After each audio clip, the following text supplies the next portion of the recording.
Welcome. We're in Thrones. I like this. All right.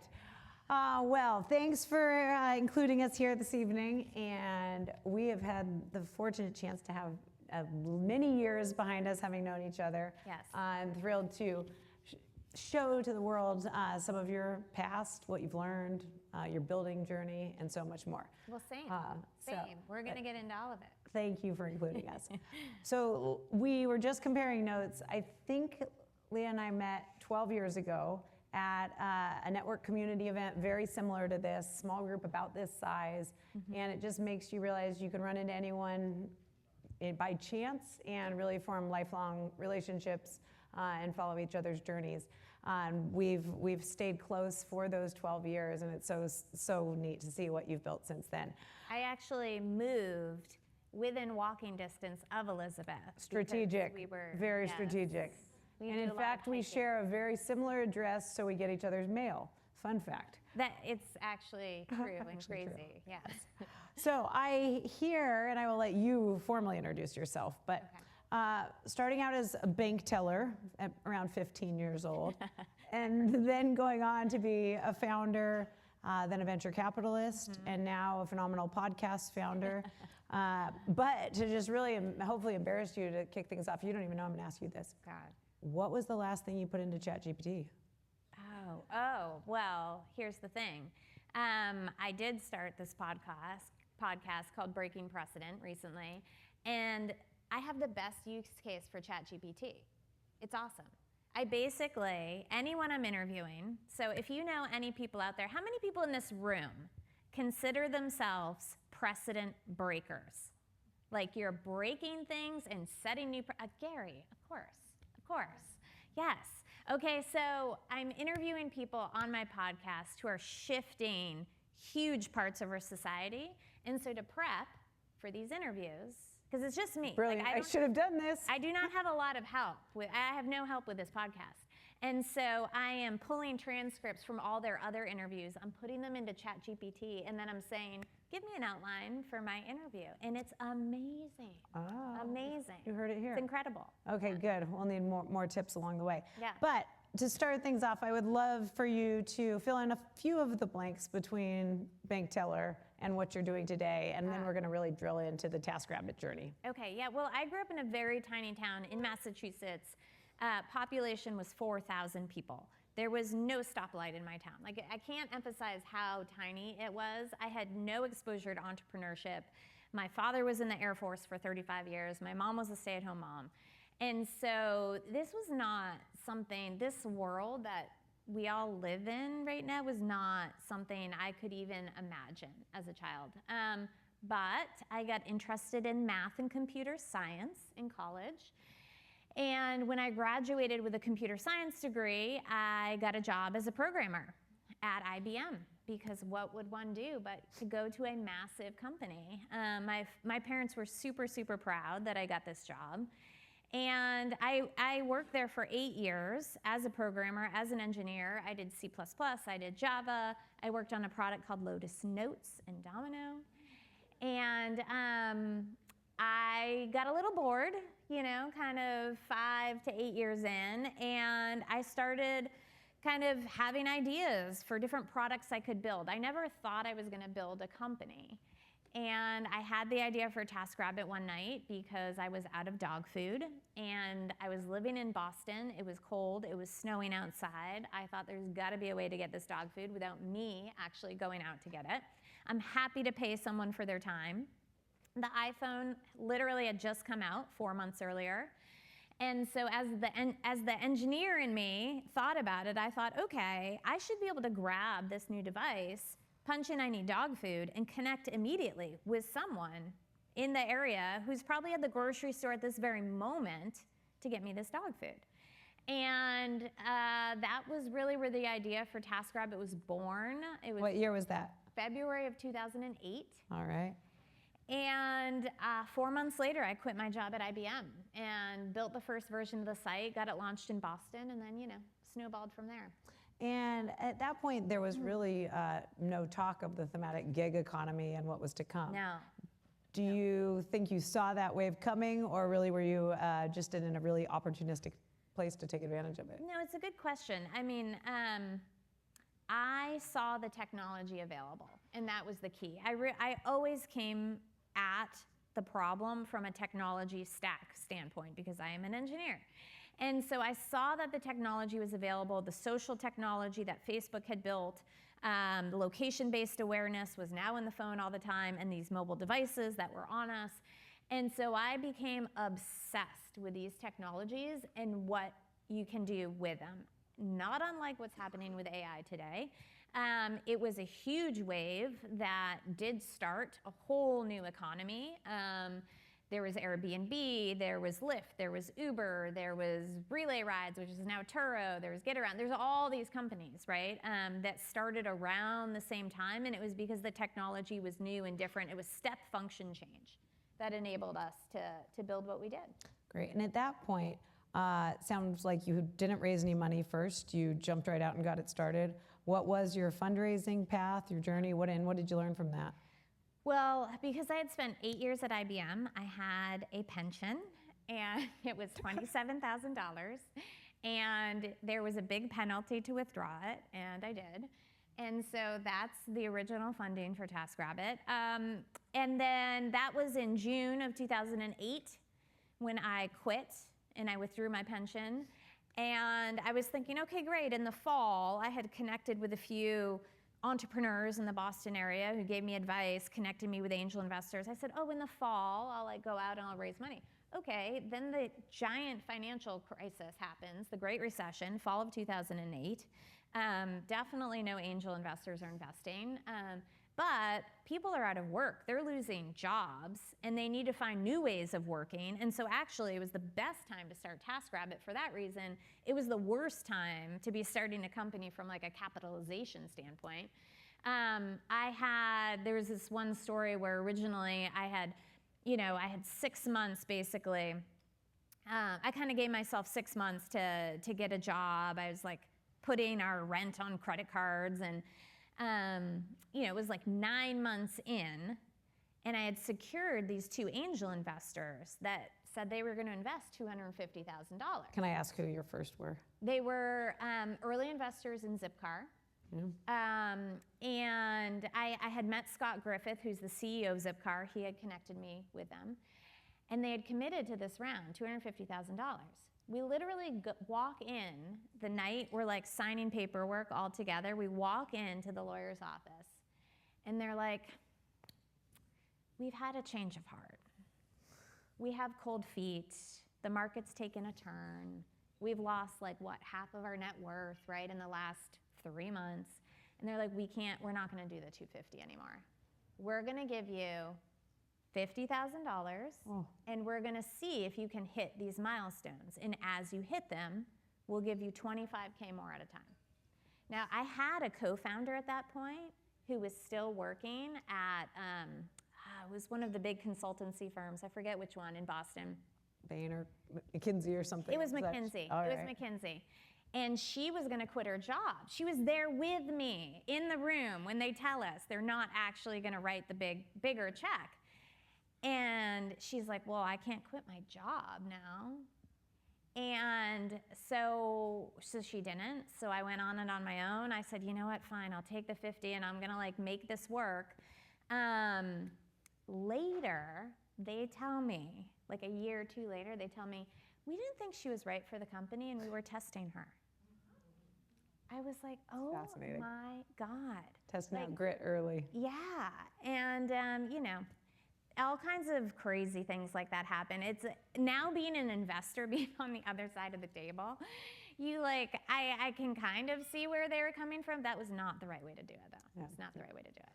No. Now, switching focus a little bit, holy grail of marketplaces are such a great place because if you can really foster and grow a marketplace, it can take off and absolutely go on beyond. Did you think of it that way? Which side of the marketplace did you start to stoke first? Was one easier than the other? And then how did it go from there? Yeah, marketplace businesses are so hard. They're just so hard. I had a lot of eBay folks on my board at the time because eBay was the marketplace kind of, back then. And this woman, Lori Norrington, who was the president of eBay with John Donahoe, she would always say marketplaces are like a game of whack-a-mole. Like you hit in one side and something pops out from the other side. You hit that and then it pops out. It's just a mess. It's just chaos all the time. I've decided my superpower is organizing chaos, and so I love that about marketplaces. But for us, we never had trouble finding people who wanted to make money. That was easy. You know, we had an overwhelming amount of applications all the time of people that wanted to become taskers. The hard part for us was actually acquiring the paying customers, right? And getting people to come on and understand what they could use the service for and who to hire and making that easy for them. And so that was always the challenge. Right. Yeah. And I always love digging into company culture. One of the things I focused on a lot the early days at Twitter was that, and how do you foster and grow and really keep it real even through crazy growth. What were some unique things that you think you brought to the team and you really stimulated the culture? Well, I think we did have a really unique culture at TaskRabbit. It was quite a diverse team, and I think we always naturally worked a little bit harder to build that diversity and diversity in voices into the room. You know, if we were hiring on the engineering team, I would say, like, have you interviewed, you know, at least 5 female engineers for this role? Like, what are you doing to make sure that you're not just taking like the quickest, fastest, easiest? Like, let's really find the right people to make up this team. You know, Stacy Brown-Philpott, my COO, still incredibly close with her today. You know, she had a lot of interesting experience from Google as well, and cultures that she had built there. And so she was very helpful, really focusing on areas for employees to grow and learn and develop and try new things. You know, I think we were also very mission driven, because every single day you would hear like crazy, amazing stories that happened on TaskRabbit. And so it was very easy to kind of have your focus and have your values and your mission be kind of like at the core of everything you did. Yeah. But what about you? You've invested in a lot of companies.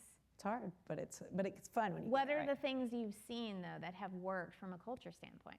Oh, we'll get to my whole crazy, Oh my God, you're crazy not going to path. answer me right now? I want to hear. There's so much. There's so much. Even down to making the best soccer team T-shirts and, you know, the Oh, basics. really? The basics. Sometimes it's just, and one of the things though, I will give you one nugget. Empower others to be culture carriers.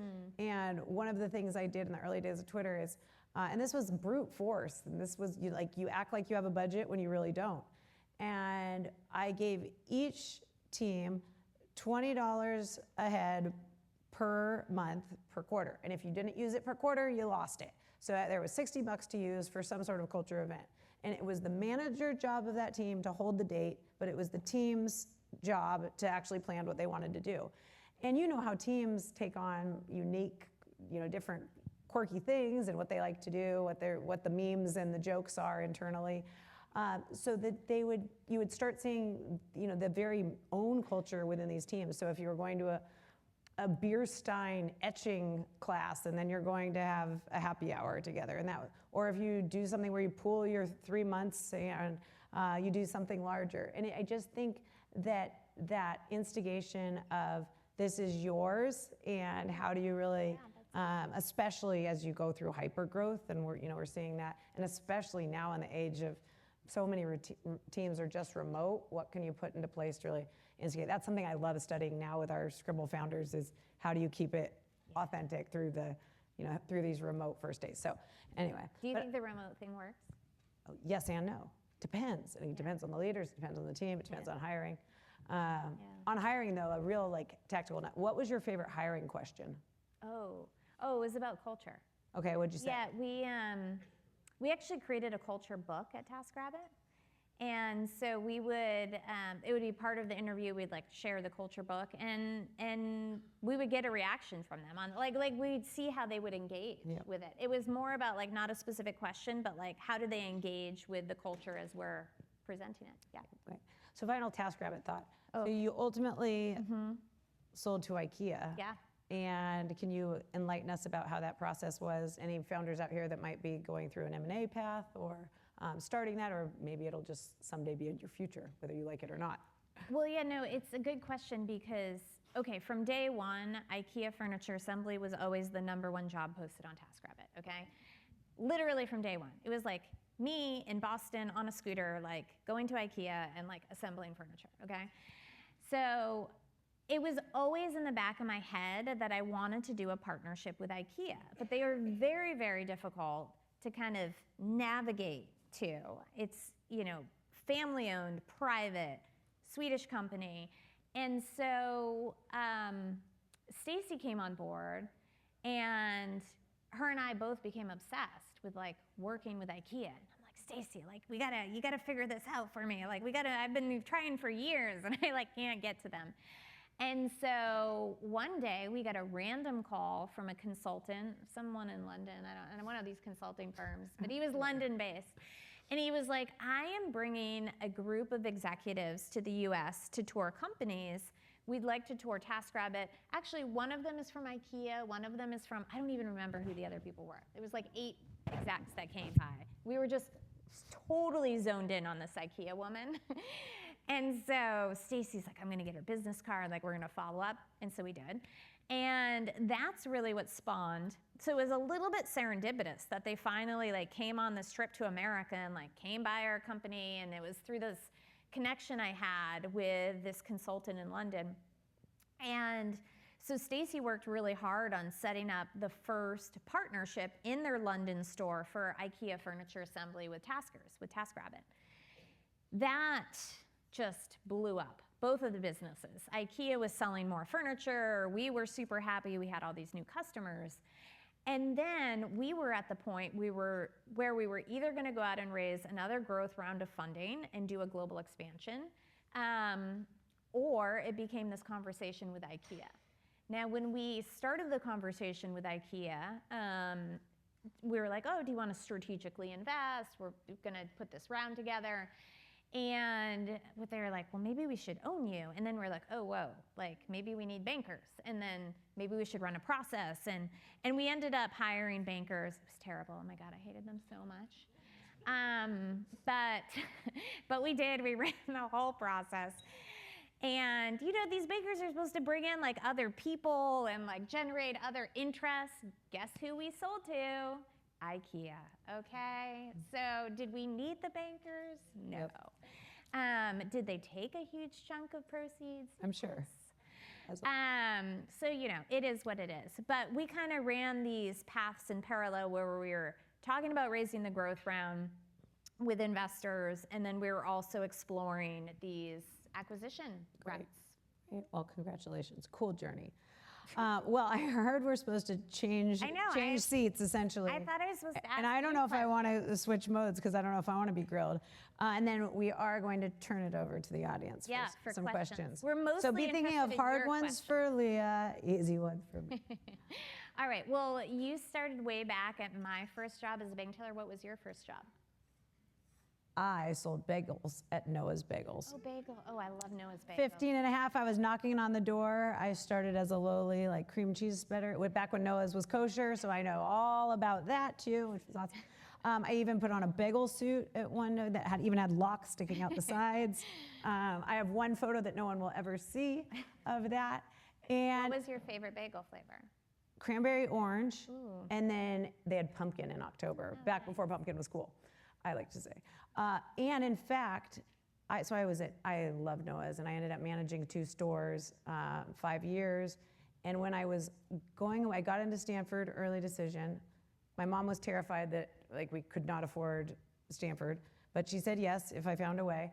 So I got in, and then that summer I got an offer from the California manager of Noah's Bagels to say, will you put Stanford on hold and go open the Noah's on the Embarcadero in San Francisco before there was ever a Noah's footprint in San Francisco. Whoa. And my mom said yes. I was going to make $42,000 a year. I'd never seen that much money in my entire life.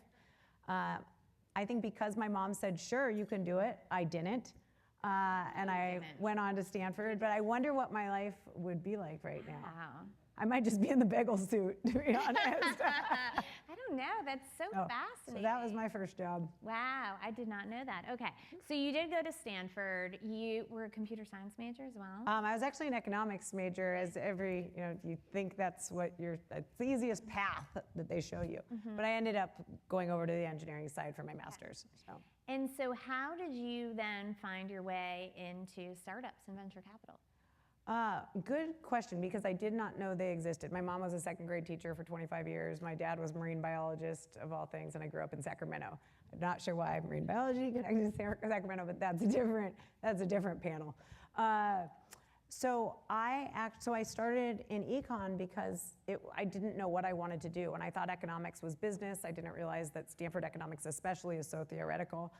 But I did, and you go into 101, then 102, then 102B, and that was the path. Fortunately, there was a program at Stanford called Stanford Student Enterprises, and it was essentially the 11 businesses that were independent, or letting the student body funds remain independent from the university.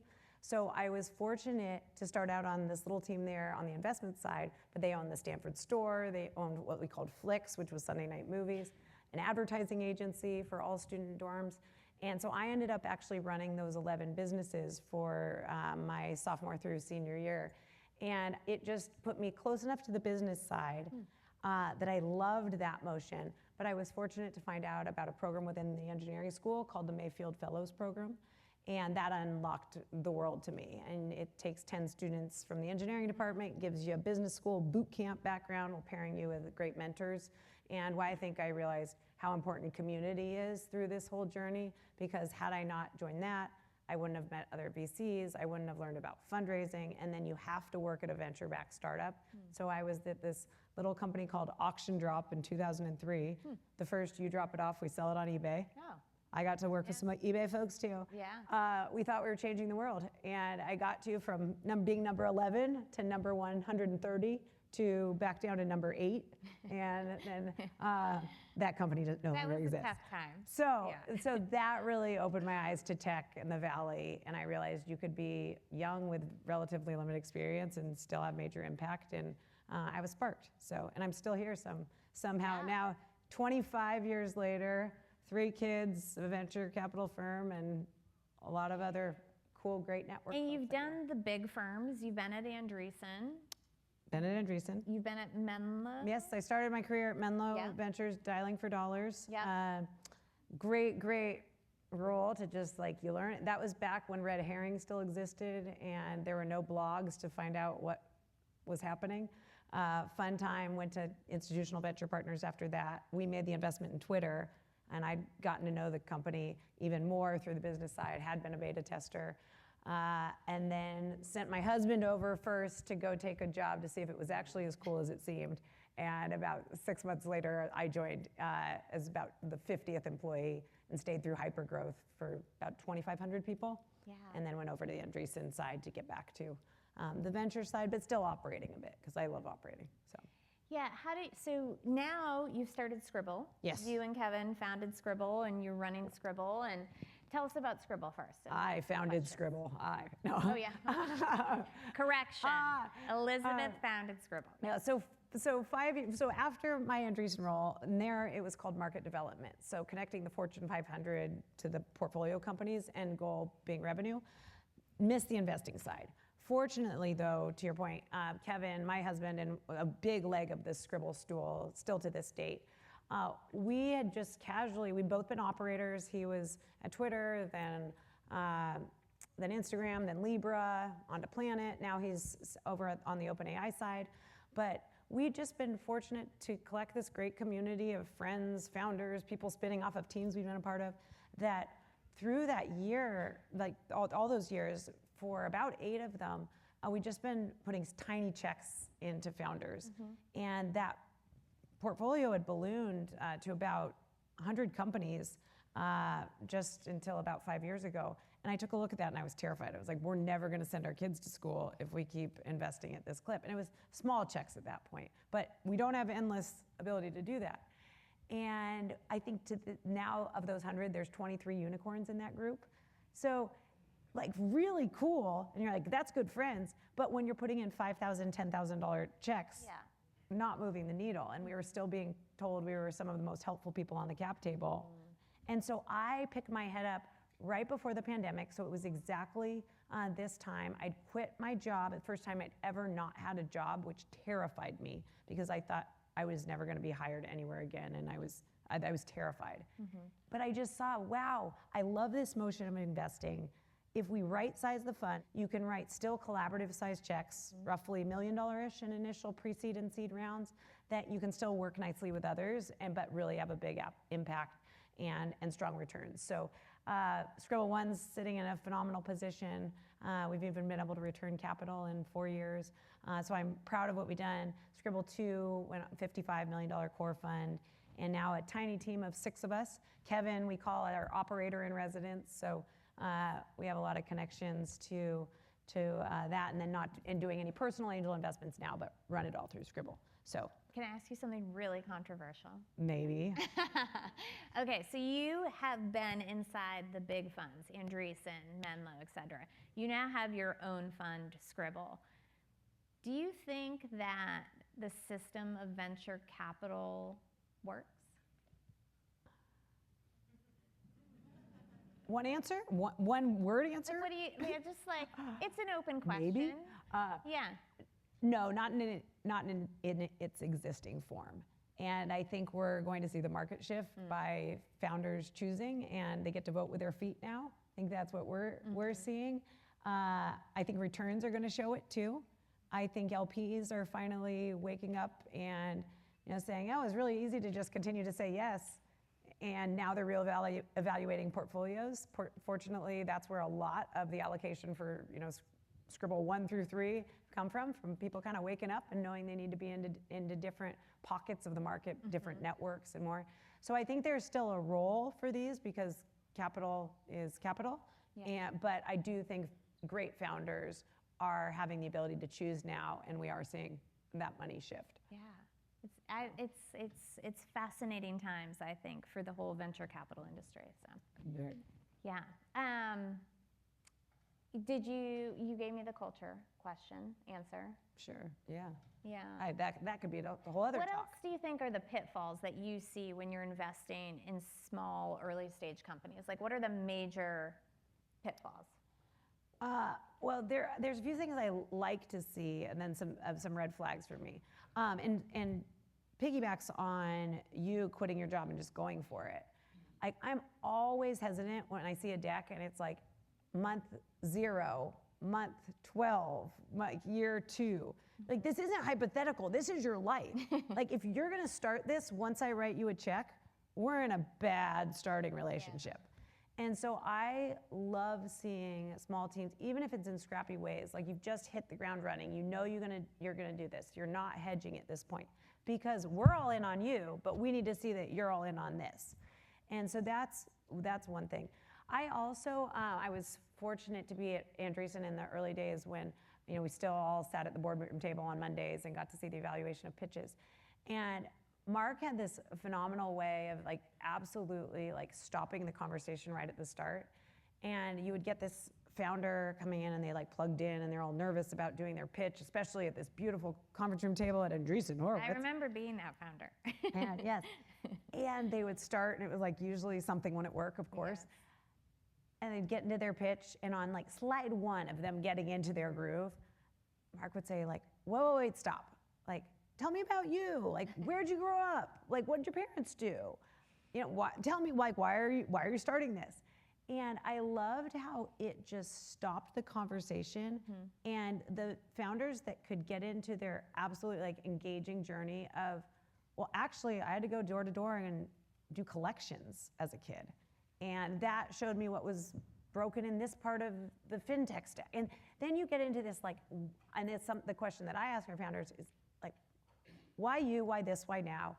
And what's the guttural reason that you're the founder to do this and take it to the next level? Yeah. And when that founder can drop their pitch and tell you why and get you on board, I absolutely, it usually signals that I'm gonna love working with that team, and it's a high likelihood for investment for me. Yeah, I feel that way too. It's always that purpose-driven founder that you fall in love with, and you're just like, oh, I just want to help that person succeed. Yes. Yes. Yes. So fun. Run through walls. So yes. Let's talk about finally one of my favorite subjects, which is calendar hacking. Oh. Yeah. I Do you remember that was one of our first dates. I know. So, okay, Oh. but let's broaden the topic to be more about like, what are some hacks that you use, that you have for working, juggling family life? I have 4 kids. You have 3 kids. Like, we got a lot going on. I actually still do something to this day. Yeah. I changed one of the things. So we had this calendar date because she was everything seemed super hyper organized, and I was just starting out. How do I keep this straight? And you opened my eyes to color coding your calendar. And how many people do that? Yes. Okay, I'm like religious about it now. Yes. Wow, okay. And I still do it. So something today, I had a founder pitch, and then I had an LP, and then a team meeting, and I changed something today because my admin had labeled it red, not yellow, and yellow is LPs. And I changed that today, and I didn't realize that you're right. That's where I got my anal start on the color coding from you. Right. So thank you for that. Yes, you're welcome. Yeah, life is busy. All the people in this room, you are sacrificing something to be here tonight, and I do thank each and every one of you. We all are. And I think families, jobs, like sleep, all of the pieces. And it's not easy, but I'm a ultra marathon runner and swimmer. Every morning, my alarm goes off at 5. I am out the door at 5:20. I run in the dark and hope to not be eaten by mountain lions in Portola Valley. Which is a real risk, actually. Yeah. And that's my non-negotiable every day, and I am not me if I don't do it. But days start earlier than I want to. It means that I have super independent kids, and they set Alexa for when they need to leave on their bikes and ride their bikes to school. And I'm fortunate to, I feel like I'm raising independent kids, but because I have to. And my husband has a full-time job, so we're always in the calendar fight. I think really, as you know, efficient people and busy people, you start prioritizing what's important. And I've gotten better at doing that. I also, every morning, I still have this nerdy gratitude journal that I've written in for 4 years now. And it's like, what are you looking forward to today? What was the highlight of the day? It comes at the end. And like, what did I learn today? And it's just a few quick questions. And so many of the days I say, work I love, a community I love to be in. You know, like waking up in a house with fun kids. And it's all the basics, and I think just drilling on, through busy jobs, drilling on those things help you prioritize like what's important and how you want to vote with your time again. One of the things I stole from you, and then we'll turn it over to questions from the audience. I now remember what you were telling me on this question thing, because I had a 3-year-old and 1-year-old twins at the time. Not smart. And you said to me, okay, we're gonna go through this calendaring exercise. I'm gonna color code everything. And some days feel hellish that you did not see your kids or your spouse or your house. And then you go through another day and it looks balanced. And don't look at the day-to-day, and if you've color coded it, great. The day that you're all work and you feel terrible. Look at it weekly and monthly. And that drew me out to, if the balance in the color coding looks right over the month, like I'm not a bad person, I'm not a bad mom, I'm not a bad wife, I'm not a bad friend, I'm not a bad leader. And that really has helped to guide me, because it gives me just a little more grace on the day-to-day of, I have not seen my kids. Yeah. So, 100%. yeah. So there's a little insight into my life. Yeah. I could tell you a lot more. I'm an open book. Let's do okay, questions. but I go to bed early too, and that I prioritize. Yes. When I can. Nice. All right, questions? Who wants to start? Grill us. Thank you for sharing, really inspiring, so I appreciate it. A question about marketplaces. Yes. So I'm a founder of a marketplace, changing public health, transitioning, transforming. Happy to chat about your podcast. How did you keep the two sides on the platform? Yes. And prevent them from cutting? Yes. Yes. Great. Oh yes, question. the going off The platform. gray market question. Yeah. Got a lot of those questions from investors. Yeah. So first things first, it's going to happen. It's all about just minimizing the amount that it does happen. And you really have to create an experience where both sides want to be there. And so at TaskRabbit, we talked about using the carrot and the stick, pun intended. And with the carrot, we would have security and safety and, money back guarantees and all these like nice things to keep people there. And the stick was, if we caught taskers taking things off the platform, then they would get removed and they'd lose access to, all of this work. And so, of course, it happened. Of course, we saw it happen. We also built, algorithms to monitor when it was happening and flag things. But I think in the end, like, the best answer is, like, create something where people want to be and incentivize them to be there. Yeah. Thank you. Great question. Hi, right here. Hi. My name is Adi. I'm a co-founder and co-CEO at Value.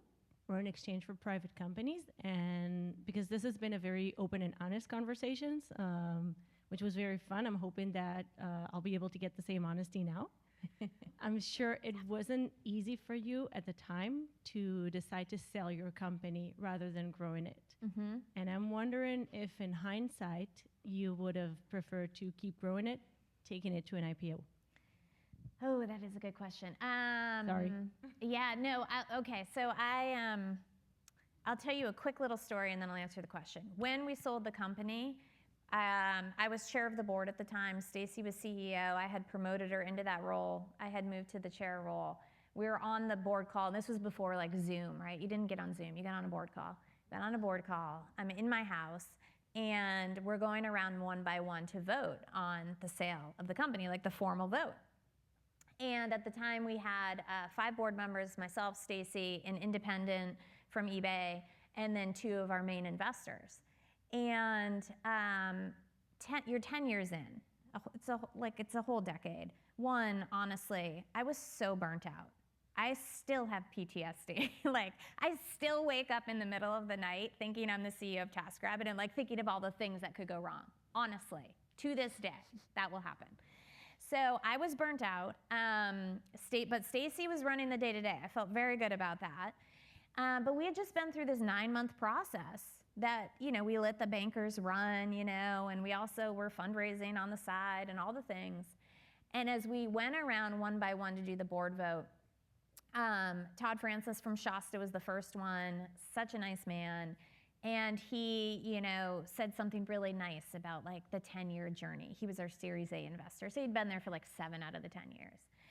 And then the next investor like came on who did our Series B, and he like said something really nice. And it's like going around one by one, and it's the independent, and then it's Stacy. By the time they get to me, I'm like sobbing. And everyone was so enthusiastic and so excited, and I honestly I couldn't even recognize my voice when I croaked out the like, yes, I approve this. And I hung up the phone and it was done, and I just broke down. And not because I was sad about the deal, because I wasn't. I was excited about the deal too, but it was just felt like such an end to a long journey.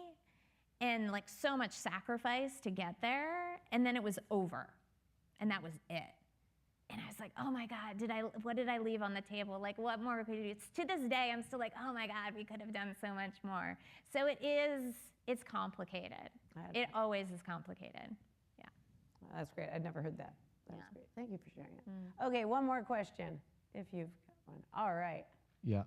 What advice would you give to an early stage startup that is looking to grow presence in the US? My advice would be to get connections through like an accelerator, an incubator, get a strategic connection, get a partner here. I started TaskRabbit in Boston, but I had like 0 startup network. I knew no one here in Silicon Valley. And I did this incubator program that Facebook was running in the summer of 2009, and that really got me plugged in. So it's not quite like out of the country, but it sort of felt like that to me. I mean, this is like a different world than where I grew up. So I would say just like try to find a partner or an accelerator that can kind of get you plugged in. I always say that after you get your first job, you're never going to upload your resume blindly to a site ever again. You probably all have the next thing comes from a person and somebody you knew, somebody in your network. I feel like it's the same way about these connections and breaking into a new market. I bet if you talk to 3 people in this room and you made that intention, who would you know? I would be like, oh, I know this great guy that I used to work with at Twitter that actually started a venture firm that helps international companies access the US. And I think if you, I call it the scavenger hunt of life, but then you meet that person shows you 3 more people. So I really think you're going to be able to solve this through somebody you already know, and it just starts, I say put it into the world. Like once you put it into the world, it all kind of starts to come together. So, thank you for letting us be here this evening. It was really fun. Great audience. And thank you to Icon.